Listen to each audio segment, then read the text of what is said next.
Hey guys, welcome back to our quick review session today. So, nalalapit na po yung ating exam, so it's right to review our past lessons.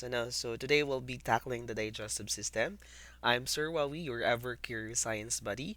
In the next few minutes, we'll break down the four main processes: the ingestion, digestion, absorption, and elimination. So don't worry, we'll keep it short, simple, and fun. Na perfect po sa ating upcoming examination. So let's dive right in and digest this topic together. So nag-prepare na lang po ako ng pinaka-summary for the digestive system para naman ma-refresh tayo. And after that, we will answer several questions. Okay, so let's start. The digestive system is responsible for breaking down the food we eat. So the body can use it for, tama naman, di ba? Digestive system, breaking down of food that we eat. Okay, that can be converted into, yes, energy. Saan natin ginagamit yung energy na yan? For growth and repair of our cells, repair of different damaged tissues in our body. So, the process begins with, saan ba nagsisimula yung process? Okay, ingestion. So, yung ingestions where food enters the mouth and is chewed to make swallowing easier. Okay, so ingestion which only happens in your mouth. Okay, and then sa ating mouth, we have different accessory organ, the teeth, the tongue, and then the salivary gland. And then next comes, we have secretion, in which glands and organs like the salivary glands, stomach, pancreas, and the uh, liver, these organs. Okay, so these organs or in digestive system is the one that secretes several substances. It can be an enzymes or juices that helps the digestion process. Okay, so after that, it release digestive juices and enzymes to help break down food. Yun po yung kanilang nire-release ng mga yan. At ang tawag ng paglabas, okay, ang tawag dun sa paglabas ng mga ganun is secretion.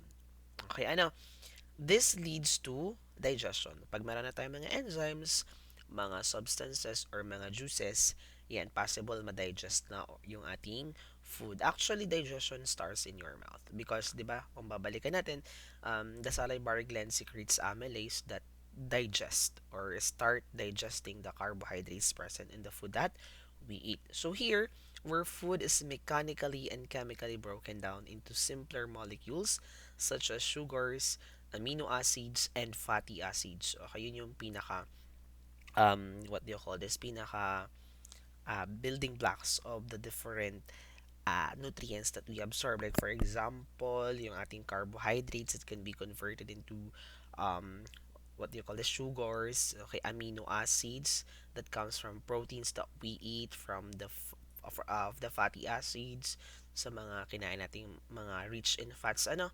Finally, the nutrients are taken into the body through paano ba na-absorb yung mga nutrients after ma-convert yan. Okay, yung process ay absorption. Okay, which is mostly happens and saan ba nangyayari yung absorption? So, pag narinig nyo sa examination yung word na absorption, i-ano na natin and still nakasama lagi na yung small intestine where digested food molecules pass into the bloodstream to be delivered to the cells.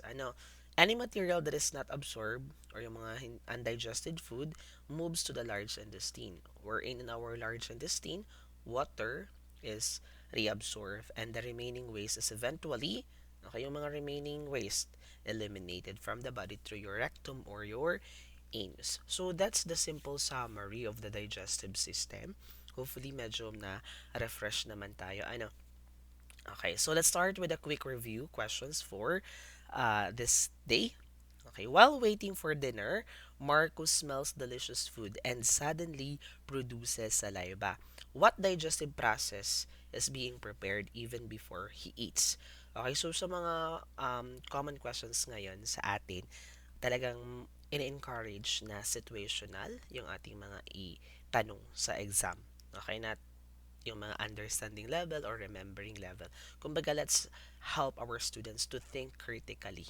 Okay, wag lang yung puro definition of terms. Ayan, so dito sa ating question, analyze muna natin yung question. Sabi dyan, while waiting for dinner daw, habang nag-aantay ng dinner, si Marco daw, okay, smells delicious food, nakaamoy ng, okay, masarap na pagkain, and suddenly nag-salivate siya.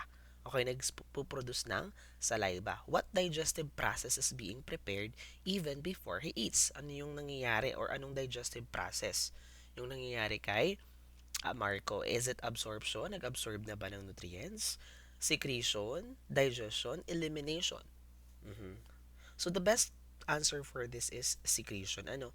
So, yung produces saliva, yun yung pinakakalo natin, secretion. Naglalabas ng laway galing sa salivary gland. Okay, next. Yan, after eating a bread and a chicken, nutrients from these foods are carried into Anna's blood through her small intestine. What process is happening? Okay, so yung mga nutrients daw na galing dun sa pagkain, okay, ay na i-deliver na sa bloodstream ni Anna. Okay, through her small intestine. Ano yung process? Small intestine. Pag nabanggit ninyo yan, is it digestion, absorption, elimination, or secretion? Correct. It's absorption. Ano? So, absorption lagi yung kakambal dyan. Though, most of the digestive process happen in the small intestine, the most important function of small intestine is the absorption of nutrients ano, from the food that we eat. Next question. Carla just finished her lunch after a few hours. The undigested food in her large intestine is prepared to leave her body. Which process is this? Yung undigested food daw ay lalabas na sa katawan. Ano yung process kung saan i-remove, tatanggalin yung mga undigested food? Is it elimination, absorption, circulation, or digestion? Syempre, it's elimination. We are eliminating, we are removing something. Ano? Correct. Ayan, next question. To get rid of solid waste, undigested food, and liquid waste like urine, okay, which two organ systems must work together para maalis yung mga waste natin, especially yung mga undigested food, yung mga liquid waste natin like urine. Anong organ system yung kailangang mag-work together? Is it respiratory and digestive? Respiratory about lungs, ano? So, is it digestive and excretory? Yung ating digestive and then excretory like your kidneys, ano? Or skeletal and circulatory, yung buto daw at yung puso. Or nervous and muscular, the brain and the muscles. So, pag tayo nagtatanggal ng waste, okay, especially undigested food, para yan sa digestive, and then yung urine, trabaho sa napoproduce or yun yung pinaka waste product ng excretory system. So, ang tamang sagot dito ay letter B. Ano? So, letter B. Okay, digestive and excretory.